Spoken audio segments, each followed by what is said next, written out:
The final segment of the show for today. We're talking to Dr. Leonard Madu, and the topic is from revolution to nuclear ambition, the country of Iran. And of course, Dr. Madu, let's finish that conversation. Now, like I was saying, when the Iranian revolution came into being, it became a threat to the Iraqi government.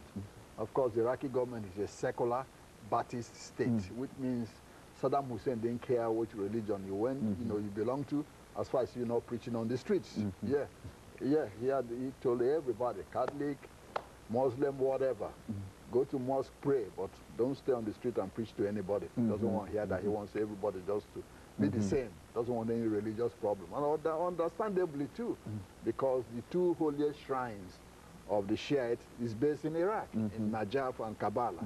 And that would be a source of problem for his regime, knowing that almost 60% of his population is Shiite, the same number that predominates in Iran. So after this, Khomeini started preaching against Saddam Hussein. He never forgot the slight, like I said before, being kicked out of Iraq by Saddam Hussein. And Iraq used it as an excuse, even though they've been preparing for long to attack Iran in order to forestall, However, the Iraqis say, well, what precipitated the direct attack was the assassination attempt against Tariq Aziz by an Iraqi group called Al-Dawa that was sponsored and paid by the Iranians. Of course, the government of the United States and most European countries wanted Saddam Hussein to attack Iran anyway in order to stop the revolution, from moving. Why? In 1953, we remember, the CIA helped orchestrate the coup that overthrew Dr. Mohammad Mossadegh, who was a popular Iranian prime minister, and installed the Shah back to power. The Shah had already been overthrown. He left and he was in Rome. So the CIA did all this. So the Iranians never forgot that role played by the United States in '53. And you think that they're still having an impact on our policy now? Up to today, yes, they still think, there's always some behind everything the United States does on the border. And of course, one will say, well, before, why was Iran, not flexing its muscles around? And that comes to 1970, the Gulf War. You remember that after the Gulf War, George Bush said, hey, we've accomplished what the UN resolution said.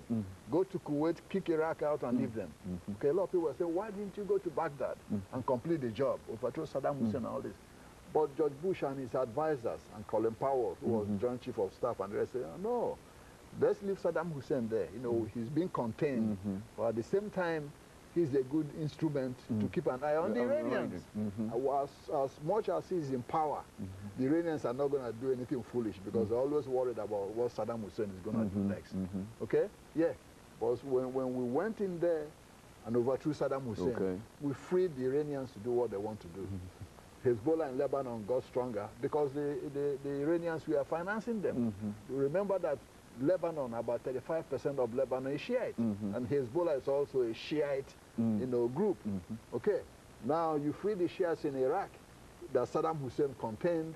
Now you have 60% of the Shiites in Iraq and those in Iran teaming up. Okay, nobody to control them. Okay. So in a way now we're talking about Iran wants to build a nuclear bomb.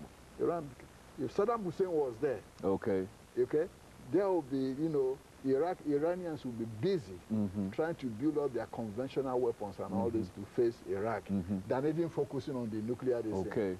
All the money and all this that they are putting there now will be used for some else to defend themselves against Saddam Hussein.